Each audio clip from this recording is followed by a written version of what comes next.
Okay. Hello, guys. It's probably been a while since you guys saw me live. It's been a year of a lot of changes. The last, I guess, couple years. I'm pretty sure that's true with everyone. But yeah, as you can see, I moved into a new space with my partner and our cat. I would like to show you our cat, but she's hiding underneath our bed right now, so I can't go grab her. But yeah, um, yeah, along with just moving into a new space, there's been a few other changes as well. Mostly changing jobs. I started a website teaching others, teaching people stretching exercises that they can do daily. I've been running that for about a year so far, with free classes on Sundays. Um, so yeah, the videos you see of me stretching at in our old place in that small room was like a whole bunch of stuff in there. That those were taken pretty much at the pretty much last year up until I think November of last year. I was still doing those recordings at least. Um, I'm still doing the free classes on Sunday, so if you want to take part in the, you can go to my website and sign up for those. And I also do classes every Monday, Wednesday, and Friday if you're interested in, yeah, just taking those classes. I mostly use them to, one, keep in keep my body ready for whenever I'm training.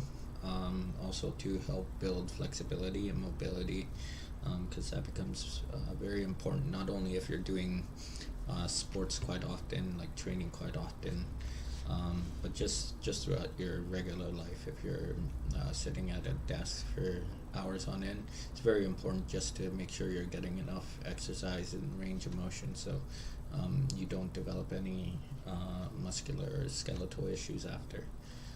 So that's why I try and offer it to everyone. So even if you don't want to do the live class, like I said, I have about 12 or 13, actually probably more.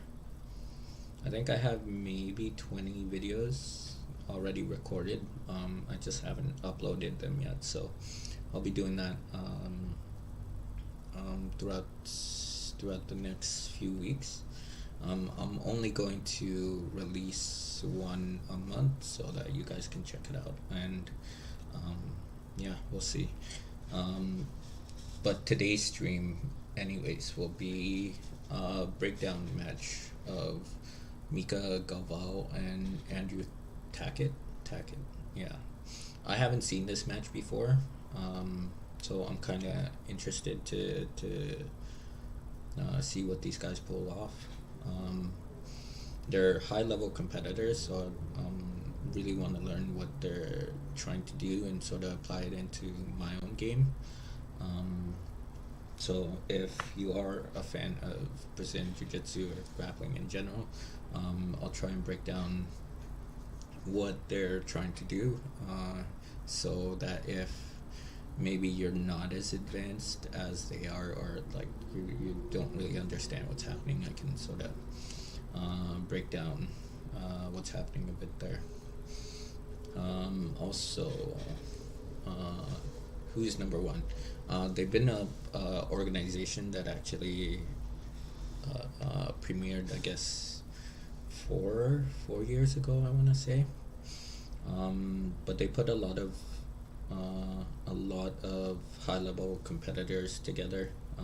They are one of the actual tournaments that ends up paying their athletes and stuff. So if you see the IBJJF, they've done a better job trying to pay their competitors, but they do still do a lot of amateur tournaments and stuff.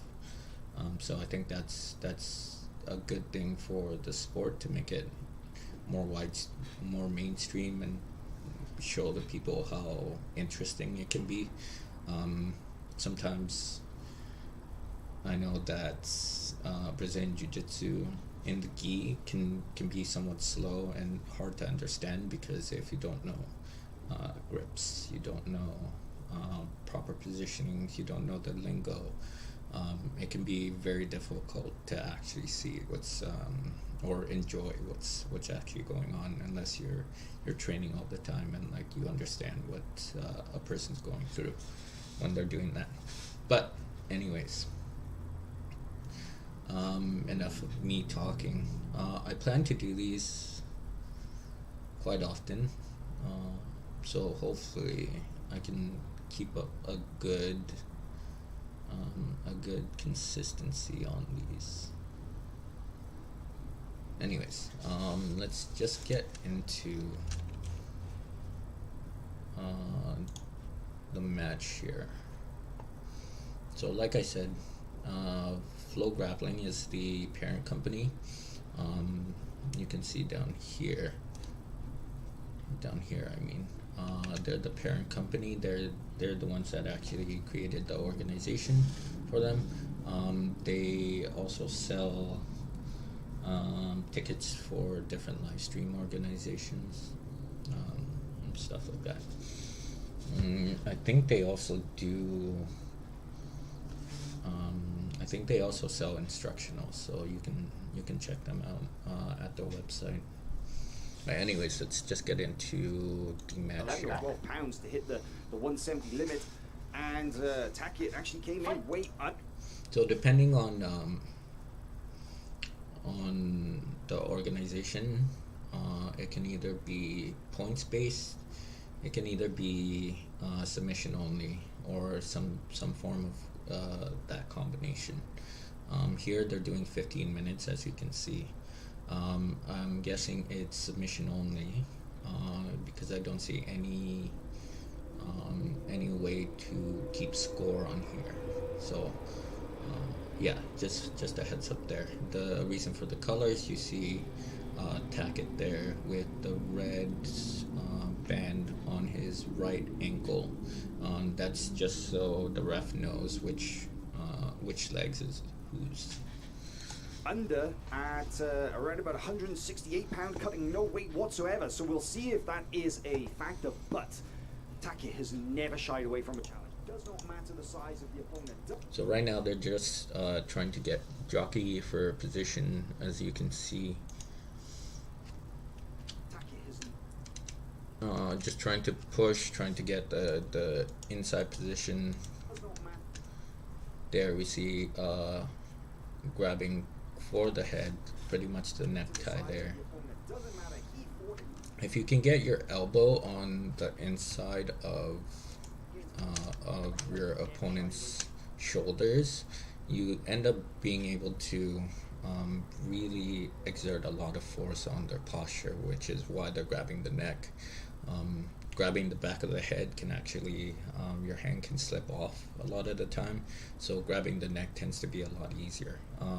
They use monkey grips like this just to hold on quite a bit easier, and they're keeping their elbows in just to once again put that downward pressure on the spine.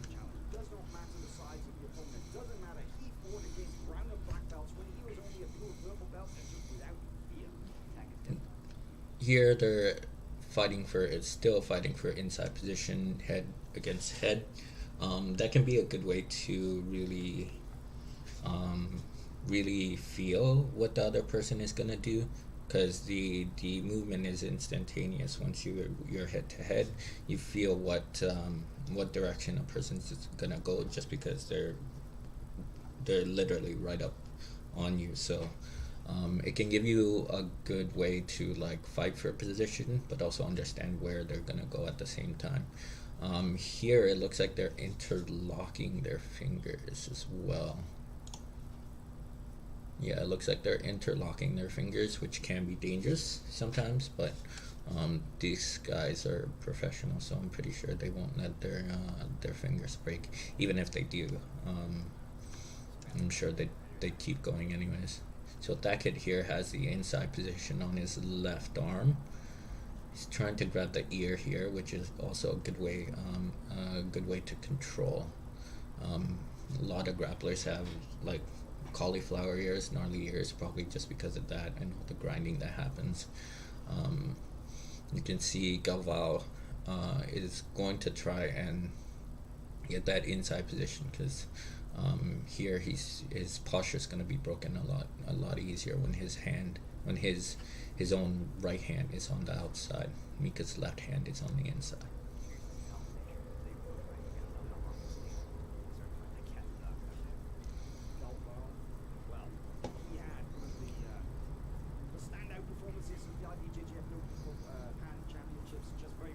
Yeah, so that was a good pull down right there.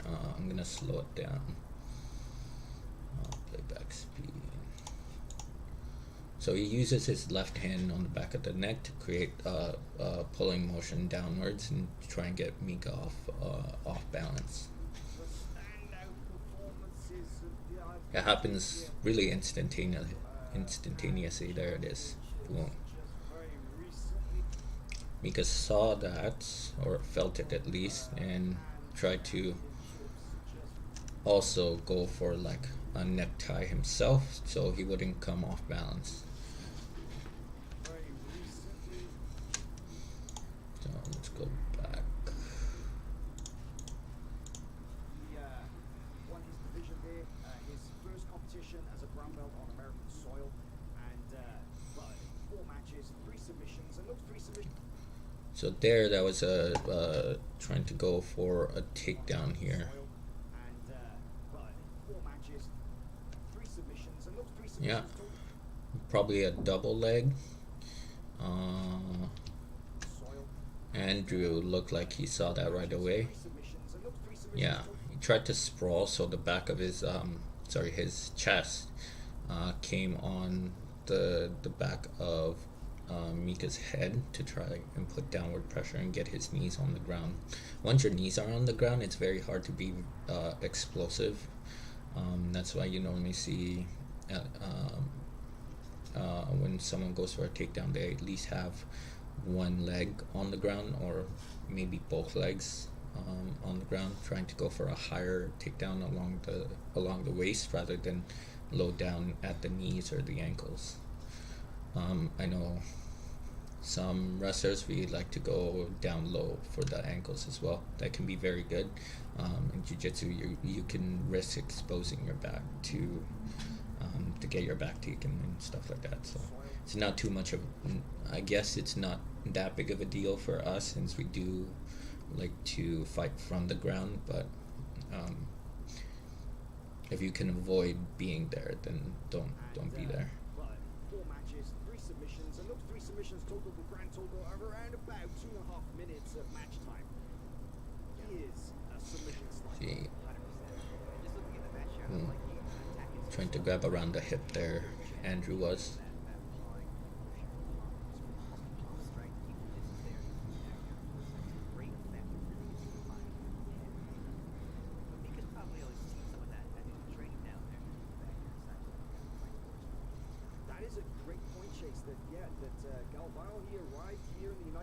So he keeps pushing him. I think that is to gauge distance, and I think it's also just to get Mica off his game just a tiny bit. If you can sort of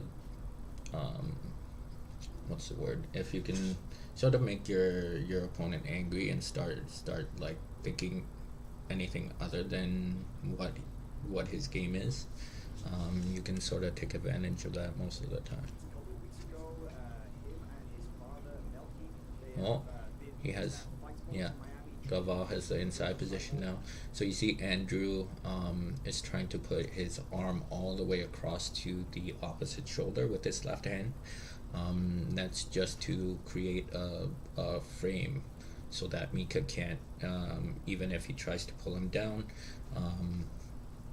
Tackett can at least push back or try and go for his own submission attempt from there. Also a good way to push rather than being on the outside trying to pull someone in, because Galvao has already established the inside control. He can at least push Mica back. And the rest of the crew there, and well, we've actually got plenty of training videos on the site. That was really good. I like that quite a lot. So let's go back one step here. And like I said, it's like 15 minutes, so I'm gonna be stopping and going on quite a lot. So he does the outside leg trip. I like the outside leg trip too. I find it's a good way to take someone down. For this one, instead of going forward, Mica really tries to bring the leg up as high as possible, and maybe pull him to his. He's using his right arm here. Pull him to the right side. You'll see that Tackett ends up actually just dropping on his hip right there, and then trying to turn the corner so his hips are underneath him and not turn sideways. So let's just take it a little bit slower. So there's the outside leg trip. He goes like right around the calf. He lifts the leg as high as possible up to basically his knees, and he's also bringing the head down at the same time. So he's crunching his body, making it difficult for Andrew to really keep balance. They fall, and then you can see he turns the corner right on his knee there.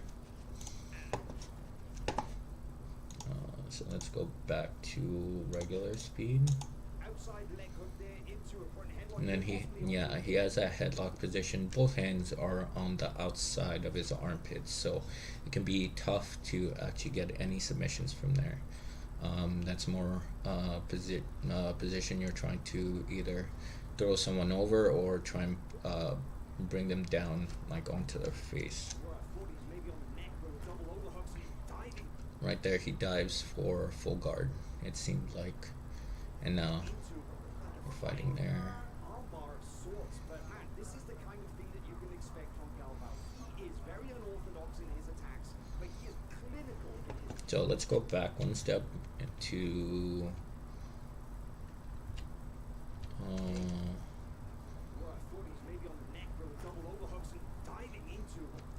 this position right here. So you can see Andrew's head is down low.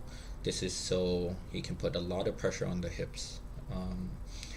The hands are going to wrap around both thighs. This is called the double under position. Here you can get access. You can maintain a lot of control, especially in no-gi, because there are no grips on the thighs. And what you'll see Andrew try and do is lift Mica's hips onto his knees so that he can. Mica no longer has movement of his hips because they're up in the air. Mica's main job is either one, try and get one arm underneath Andrew's armpit, or it's going to be try and roll backwards. Normally those are the two main options. There's also Mica pummeling his legs underneath to try and push back on the chest. Pummeling, I just mean bringing his legs from outside the back of the shoulder in front of Andrew's face and pushing on his chest. In this situation, he's keeping his hips heavy by spreading his knees apart as wide as possible and trying to keep his back straight. Now his hips are off the ground, making it a lot harder for him to move, and his knees are together. You can see Andrew is trying to turn the corner with that shoulder pressure. He's putting the shoulder pressure on his left shoulder so that he can turn on Mica's right hip.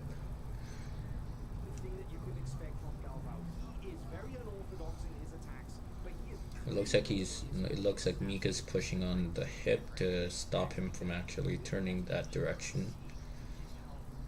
That's only a temporary. That can only be a temporary stop. You see, Mica did a good job of like scooting back the hips and getting his legs out from that position. Now they're playing in an open guard position.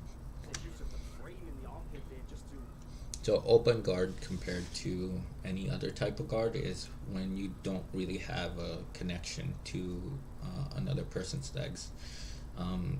The way I describe connection is you're trying to use either one or more of your limbs to maintain control of one or more of your opponent's limbs. So a good way to understand it is full guard. When you have your legs around someone's hips, okay, you're using your legs to control a person's hips. That's a control position. Here, he's not really exercising any control. He's just waiting for Mica to either come forward or he's going to try and set up a guard position himself.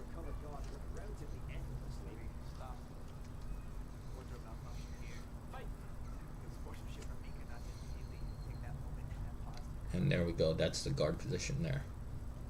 It's the De La Riva guard, so his right leg, Mica's right leg, is coming on the outside of Andrew's left leg, and he's hooking up on the left thigh with his right foot.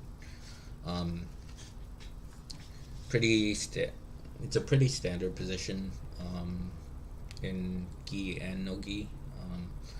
If you play a lot of no gi, I think you're gonna use this a little bit more. It lends into going to back takes, inversions and stuff like that pretty often. Andrew's gonna try and drive this leg forward so that Mica can extend. I believe he's trying to keep that other foot from extending as well. So he has a wide base. If you have a closed off base, it can be easier to just throw your opponent off balance. So just to prevent that, he's keeping his leg out wide, grabbing the hands. It doesn't allow him to really get underneath him or exert a lot of force underneath him.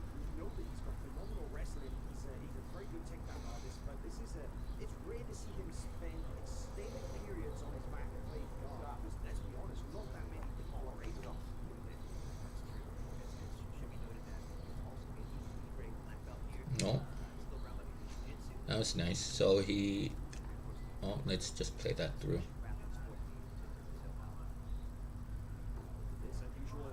Coming up onto possibly the back is Galvao looking to roll through to a back take with the rear body lock now. He's got control of the hips. Can he get the hooks in?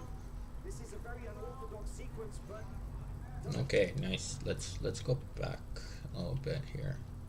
So that all started from that De La Riva position. He goes to headquarters, meaning the Mica's right leg is no longer hooked underneath Andrew's left leg. So he's basically just using his knees to pinch. Mica's basically using his knees to pinch and control Andrew's leg. So you can kind of see it looks like he's trying to hook the inside of his leg now with his left foot. What Andrew looks like he's gonna do, if I remember correctly, is he's going to try and shift to a knee cut position. So his knee will shift from Mica's left hip to his right hip.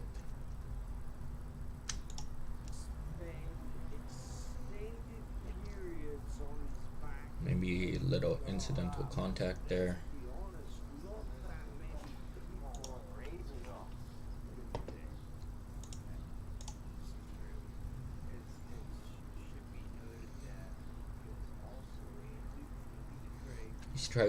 He tries to push the knee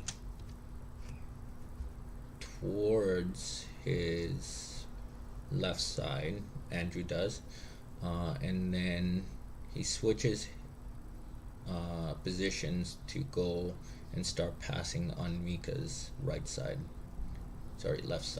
So here's his knee right there over top of Mica's right hip, and he pushes the knee towards that right side, and then switches to the left side after. So that's normally the reaction people are gonna try and cause. So boom, Mica recognizes that and puts his knee right in front of the hip. The knee that was on the ground, he puts it right on Andrew's left hip.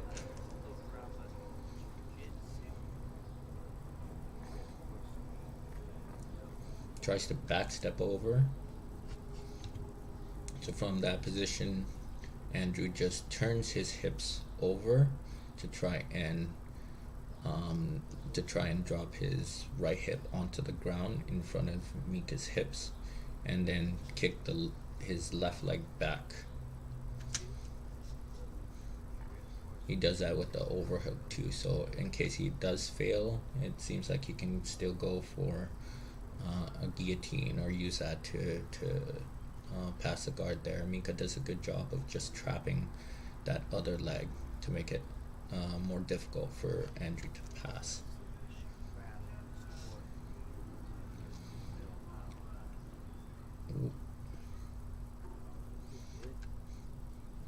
So you can see he rolled over. Now they're almost in this dogfight position. Andrew tries to go for the wizard, meaning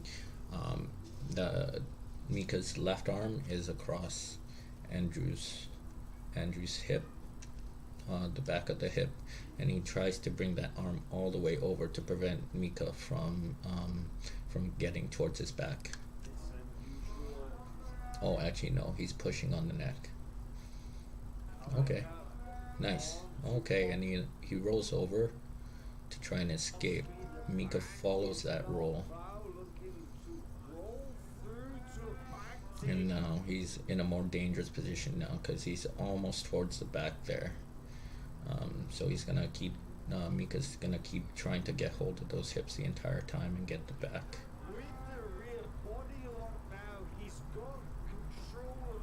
Still trying to push on the head to prevent him from climbing up, but Mica does a good job of bringing his legs around Andrew's legs. Let's go back to regular play speed. And almost. What an unusual reversal from bottom, and Andrew Tackett now is in deep water.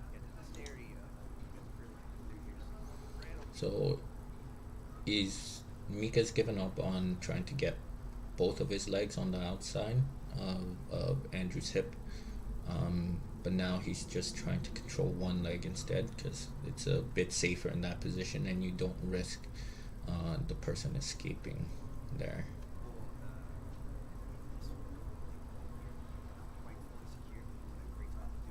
He has that S grip too along the hip. So S grip just meaning you S your fingers like this and hold on tight, which is comparable to different from the gable grip where you put your palms together with your thumb on the outside. Some people like to do this. Okay, this can be a little bit dangerous for your thumbs and stuff, or they like to grab on the outside. This can be dangerous for your fingers. So if you're ever gonna use a grip, S grip or gable grip, I tend to use gable grip most often.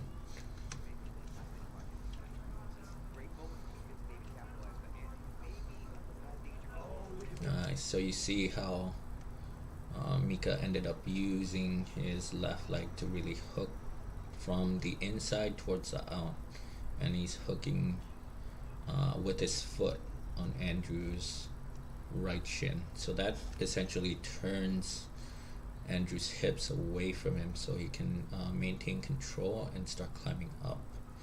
We'll see if he uses that for an attack or just position. It slipped off, but he got side control anyways from the back.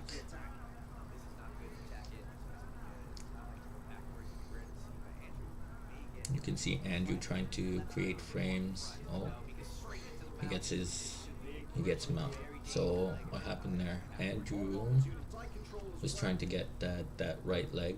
You see that has the band on it. He's gonna try and get it on the inside part of his hip and use that to really either slide his left knee on the inside of Mica's hip, or trying to elevate Mica off the ground.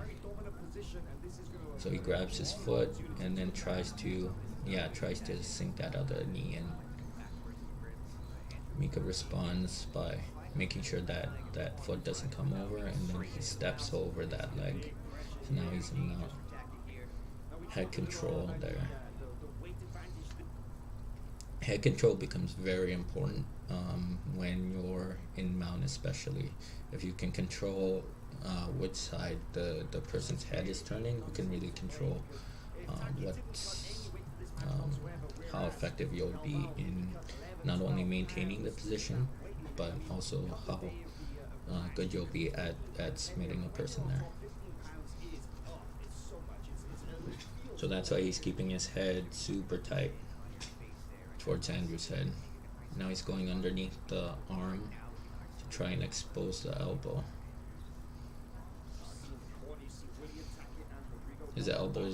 Andrew's elbows are on the outside of Mica's thighs now. It can be dangerous now, because now he has his entire body to be able to extend that elbow on the outside.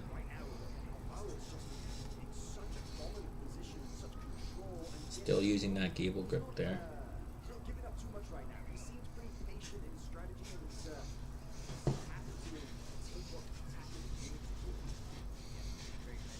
He switches over to the other side. Maybe he feels more confident on that side.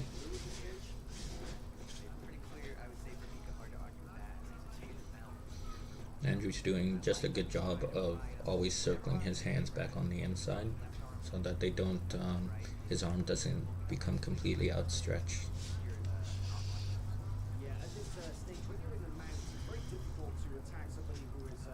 And Mica's just trying to incrementally get higher and higher on the chest. Oh, but he switches there. I'm not sure what happened there.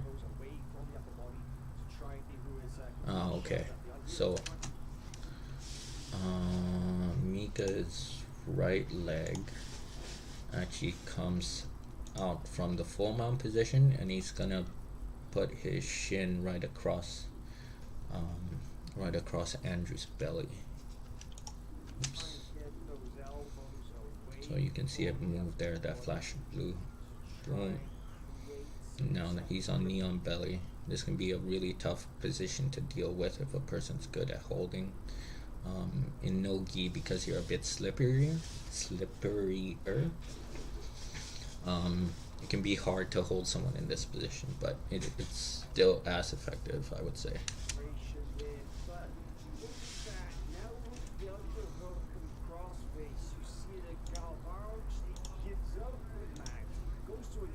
Yeah, he's going to side control. Boom.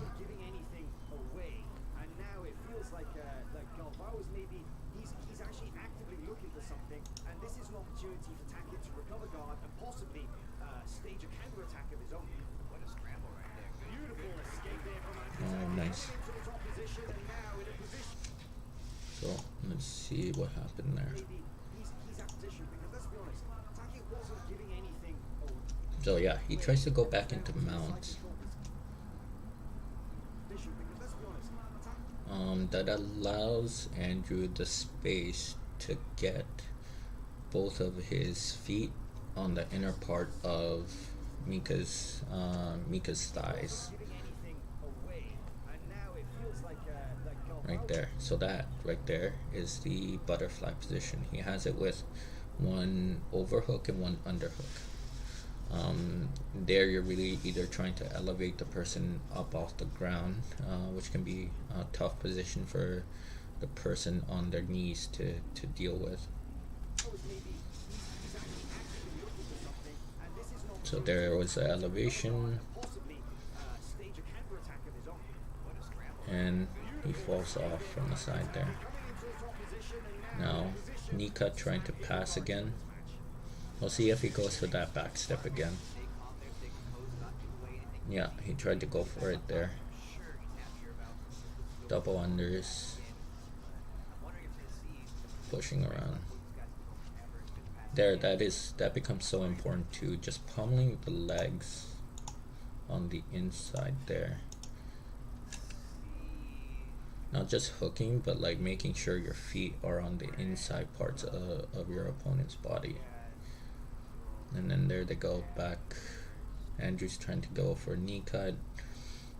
Mica has sort of like a inside De La Hiva hook, pinching the knees as hard as he can to prevent that knee from sliding down towards the mat. And then yeah, Andrew tries to go for a back step again, I think. Or was that earlier? Oh no. Back to that position. You know, the one thing that is really obvious to me so far from watching this match is that Galvao, his expression has not changed. Whether he is in a bad spot and he's defending, or whether he is in the attack, it's just his expression has looked mouth closed, breathing through his nose. Yeah, every time Andrew tries to go forward to pass his guard, Mica tries to invert underneath. Anything that Tackett is offering so far just seems so calm. Yes, absolutely.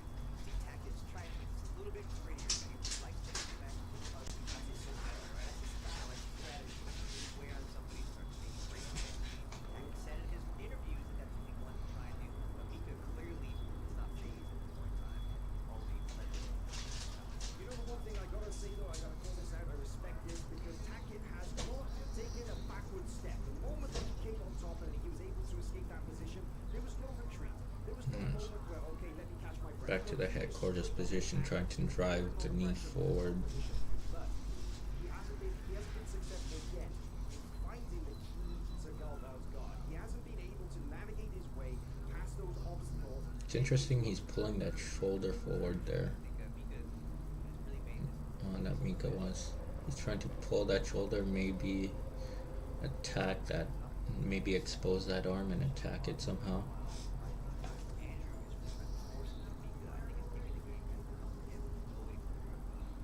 Look at this. You see the way that Tackett is slide passing, that he has his, instead of putting his knee on the floor, he puts it on the torso. He was actually drawing Galvao to it. He was drawing on the back of the head, trying to put the pressure on sternum.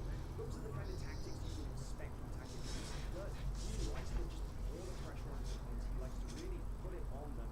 But let's be honest, this is not the same Andrew Tackett that we've seen in the past because usually his matches, they're so fat.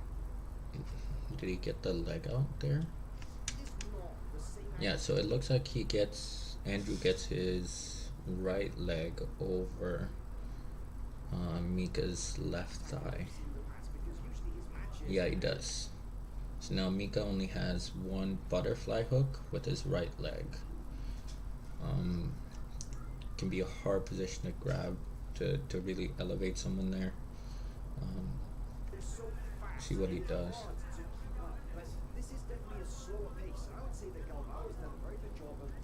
Oh, and Andrew tries to roll towards the back, just like Mica did before.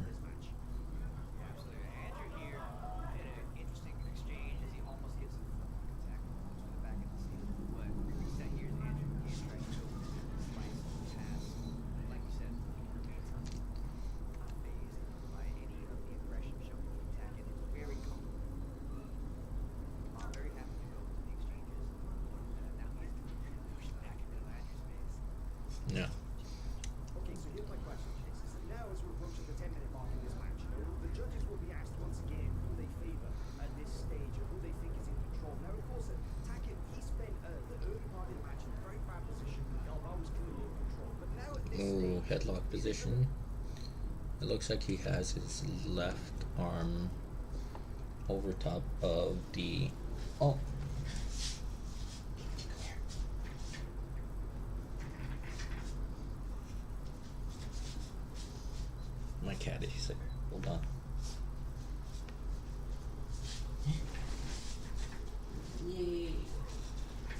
Peach, say hello.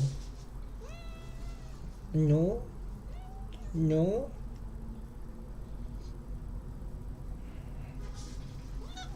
Okay. Little less clear as to who's in control because Galvao is, yes, comfortable, calm, and yet it is possibly Tackett is the one who's actually dictating the pace here a little bit. I think that's a fair argument. Mica hasn't really given up an inch, but Tackett is certainly pushing pace, I would say, in the last 5 minutes. God, Mica is so good at just reading. You must be super tired already. And here we see inset the box there in the corner. You can see on the left is Mica Galvao. That is Mica Galvao's father and It's almost been 10 minutes well-known and respected in their match anyways. I think we've gone for like 30, well, almost 40 minutes. Where all the toughest guys in the world come from. It's like if you were to list all the world champions in history, I'm not sure exactly how many come from Manaus, but it's Oh, proportionate. Mika does a good job of World champions in history. I'm not really getting that arm, that left arm, over top of Andrew's head. sure from Manaus, but it's Maybe going for a guillotine or a chin strap. ridiculous. There's so many of them, but judges favor blue once again. If you can threaten someone with like a submission, that they have to end up respecting the submission. Otherwise, if they don't, you just keep attacking the submission and maybe possibly get the submission. So a good way to actually stop someone from Meaning that so far at the continuing their own attack is sometimes to attack yourself. wrestle up, front ball down, and he directly into top position. What happened there? At this stage, they still consider the Oh, that was a good turnaround right there. So he notices Andrew come forward. once again, meaning that His feet are on the inside there. So what I mean is his feet are in between, are going to be in between Andrew's feet, and he uses that as a takedown. He's gonna grab around the knees and get up right away. Boom. still consider the There we go. Now they've switched positions. So you got the sweep there. is leading this match, and look at that, very simple wrestle up, front ball down, Nice. and he directly into the top position. Nice spin out here from Tackett, possibly onto a leg attack. That was interesting there, Hal. I don't know if you could hear it, but the judge right at the 5-minute mark said, go, and Mica immediately shot a takedown in reverse position. It's like they were biding their time, waiting for this moment. Because they're much more animated now. They want to see a lot of action in the last 5 minutes. Beautiful. Look at the diving neutralized pass as well. I mean, this is a very significant attack from Yeah, Galvao. it looks like Mika's a lot quicker with those knee cup position. Was only able to advance not even halfway. Here goes. Close to getting control of that upper body. Galvao, every single one of his guard passes are near finishes. Look at this, straight into the mounds again. Beautiful passing from Mica, really taking over the pace of this match again. Looks like It's full mount again, it looks like. control of these I missed it there. and now he's in the dominant spot. Once again, head control. As you said, representing Fight Sports Miami. Trying to make sure the elbows don't come anywhere lower than his hips. The attention of the Brazilian audience like few grapplers have. He is a legitimate superstar in Brazil. This kid, they told him that everybody, look at him, he is going to be the next big thing. And I've got to say, judging by his performance so far at this Just grinding someone out from here becomes very exhausting. Beautiful technique. More exhausting for the person on bottom, but just exhausting for the person on top. Because you're trying to exert so much force of just making sure they can't move around. And that's why you see Mica use his elbows to really create wedges into like the elbows, the inside of the elbows, underneath the wrists and stuff. This looks like a veteran black belt. This looks like a person Now he's trying to ratchet that training for this moment. And yet he is a that right elbow open jiu-jitsu since an incredibly young age. to get it over top of Andrew's head, Skill that he has to offer. and he's bringing that right knee up and up higher so he can use that. Now he's exposed that arm. And you know his whole Here we go, Kimura grip. He's a little off balance there. That's what you give up for trying to attack one side from here. But looks like Mica's balance is super good, so it's gonna be difficult to bump him off onto Andrew's right side.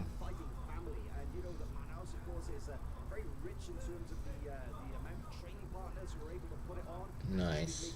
He gets it back and pummels back in. Now Mica has to start all over again.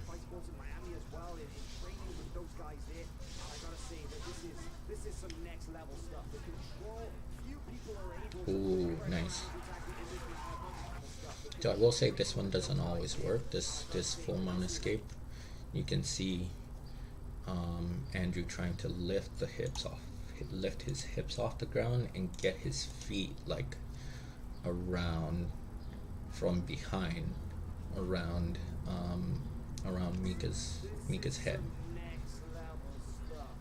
Essentially, you end up doing like a back roll sometimes, or you can just escape like that because the person is like so high up over top of your head.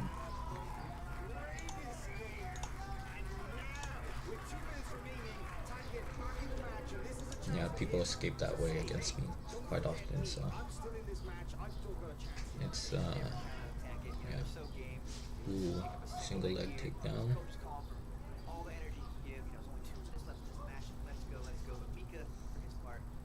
Just a minute left.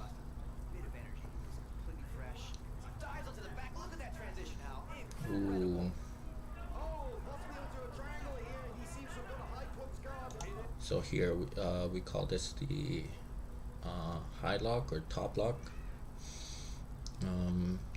It's how you can set up triangles when the person still has both hands on like the inner parts of your hips. Because you have, well, in this case, Mica has his right thigh over Andrew's left shoulder. He's just locking that right foot down with his left to make sure Andrew can't posture up, and he's trying to hook, it seems like, Andrew's right arm to maybe attack a straight arm bar or force him to posture up and maybe attack a triangle. There he goes, pushes the head, pulling the arm back. Ooh. So like the holy trinity of submissions in close guard at least ends up being triangles, arm bars, and omoplatas. Those three end up working so well into each other that if you don't have them in your game, or you don't know how to really synergize them together, it becomes a lot harder to get submissions from close guard.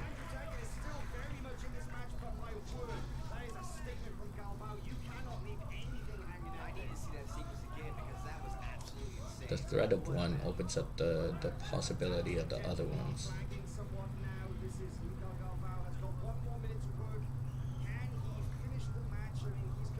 Now they're trying to jockey for that inside position again, like they were doing at the beginning of the match. You can see how dead tired they are. It's like 15 minutes. It's brutal. And your opponent's grinding your face with their elbows, with their shoulders, their shins sometimes. It's tough.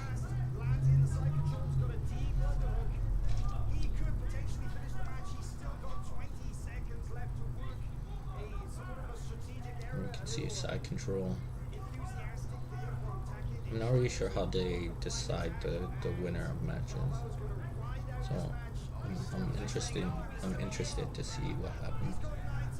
Ooh, armbar.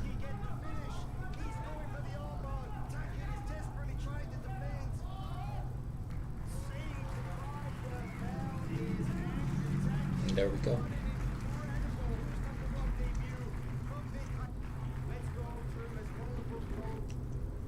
lot of good attacks from Mica. A lot of good attacking attempts. Andrew, good job of really trying to put it on him, especially when he got his back almost taken there.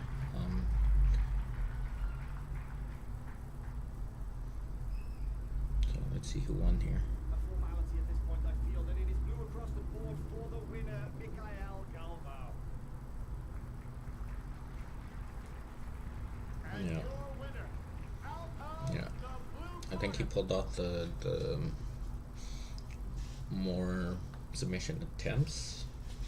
Seemed like Andrew was responded to Mica's attacks more than Mica was responding to Andrew's attempts. So that makes sense. But yeah. Yeah, so that was Mica Galvao versus Andrew Tackett. Pretty interesting. Like I said, that was the first time I watched that match. It was a lot. This took a lot longer than I thought I would do it, but yeah, it was. Just wanted to make sure I broke the things that I found interesting down for you guys. So yeah, anyways, I'll be trying to do these at least maybe once a week, probably on Saturdays, so that when I still end up learning, even when I'm not at the gym, and hopefully you guys end up learning a little bit from these matches as well. Anyways, thanks for watching, and yeah, I'll probably catch you next week. Take care.